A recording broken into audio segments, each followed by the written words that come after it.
Thank you. So, hello everyone. My name is Jessie Galasso. I'm a postdoctoral fellow in the GEOD team. So it is a software engineering team in University of Montreal. I received an IVADO funding last year, and since then I am working with two professors here, Houari, Sahraoui and Michalis families, about using AI to improve and to ease the realization of different software engineering tasks. We are interested notably by on coding assistant tools. So there are tools that are used by programmers to help them carry out some tasks when developing their programs. So these tools, they help them achieve better productivity, but they also help them build better and safer softwares. Most of these coding assistants, they rely on AI or machine learning to extract and reuse some patterns and knowledge about programming. And when it comes to applying machine learning for software engineering or for code, one of the, probably the largest data resource we have are open source code repositories. So you probably know some of them, such as GitHub, SourceForge, or maybe initiatives such as Software Heritage that try to collect and preserve all the source code in the world. Okay, so in a study I found very impressive, the authors show that most software can be built by assembling portion of code that we can find in existing programs available on this software repository. So this shows that first, programming is extremely redundant. So applying machine learning for that is relevant. And also that that these software repositories, they maybe contain almost all the code we need to learn about programming. Okay, so next I will present you different types of coding assistants that help developers, programmers completing their program. So the first one is code completion or auto-completion. So most modern editors now propose auto-completion tool. They help you, for instance, find the good method name or the good variable name in a big project. Usually these approaches, they rely on language models that are extracted from large code bases. This model represents probability distribution over sequences of tokens, and they'll help you, they can predict the next token that you are maybe going to write as you type your code. Okay. Next one is code search. So sometimes when you don't really know how to implement a functionality or how to use an API, rather than looking in the long documentation, it's easier to find an example of what you are trying to write on the internet. And so code search is a task that helps you find a relevant code example depending on the query you express.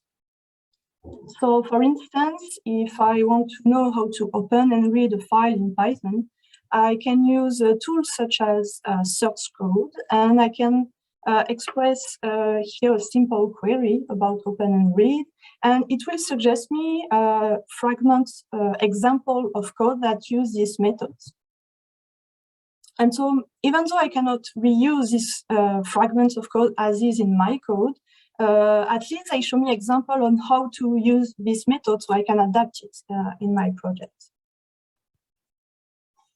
The third one is automatic program repair. So the goal of this task is to first detect and then fix bugs in programs. So usually to know if a program is correct, we use test cases to assess the correctness of the behavior of your program. Test cases usually take the form of pairs of input-output. So you when you give this input to your program, you expect to have this output. And if your program doesn't give you this output, then maybe there is a bug in it. Okay, so automatic program repair first detect where the bug can be, and then propose patches to correct your code. So patches that will modify your code to make it correct, so it can pass the test you define.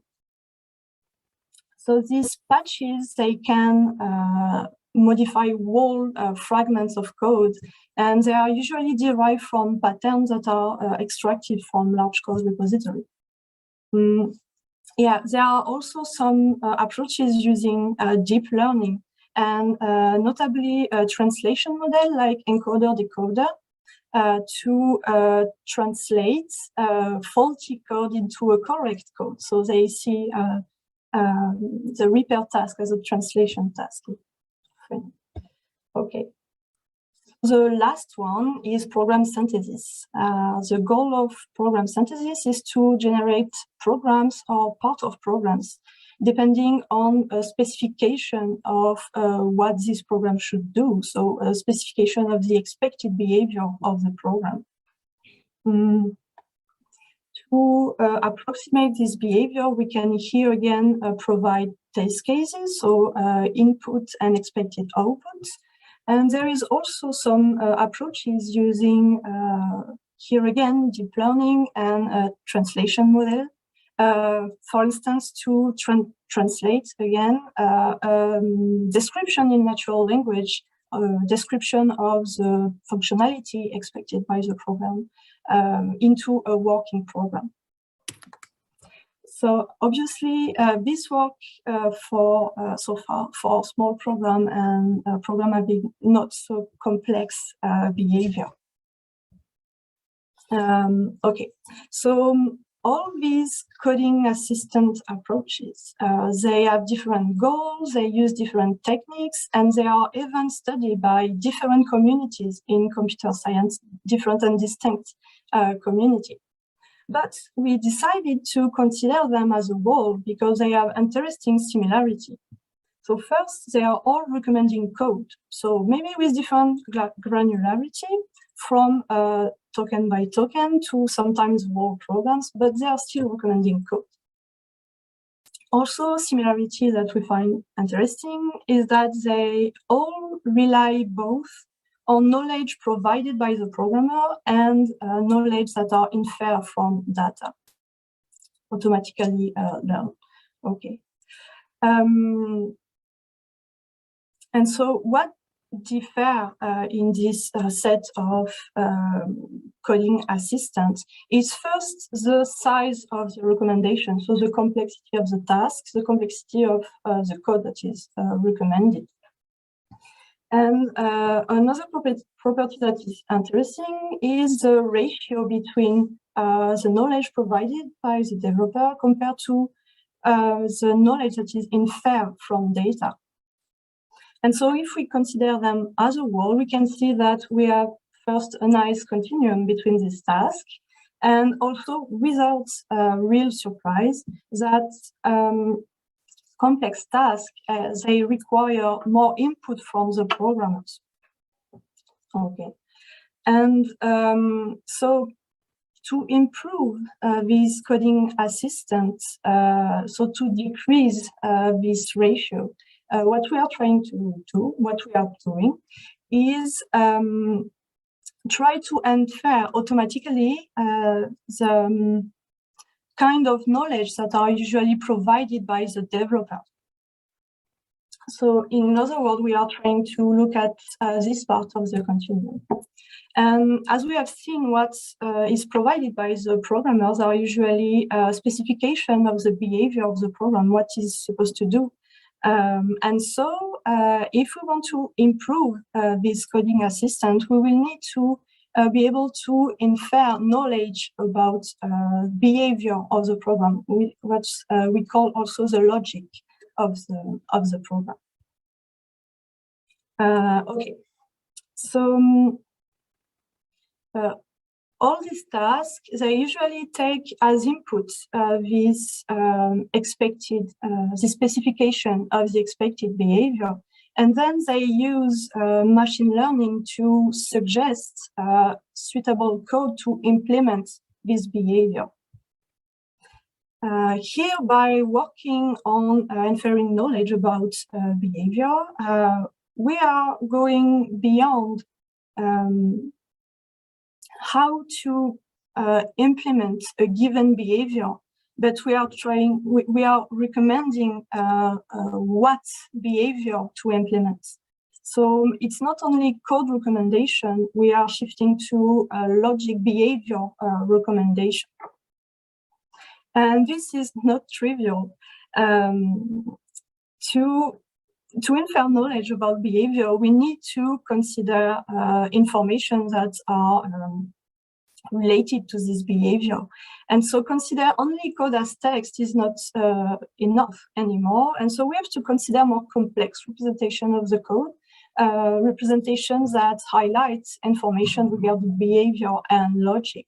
So we take into account more structural information regarding behavior, something like, for instance, control flows of the program, or representation about the different interaction between the objects that we can find in the program. Okay, and this obviously wrap it up, please, Jessie. Oh yeah, sure. And this call for a more advanced machine learning techniques and maybe combination of these techniques. Okay, this was the end. Sorry. And I can take question in English or French. Merci beaucoup.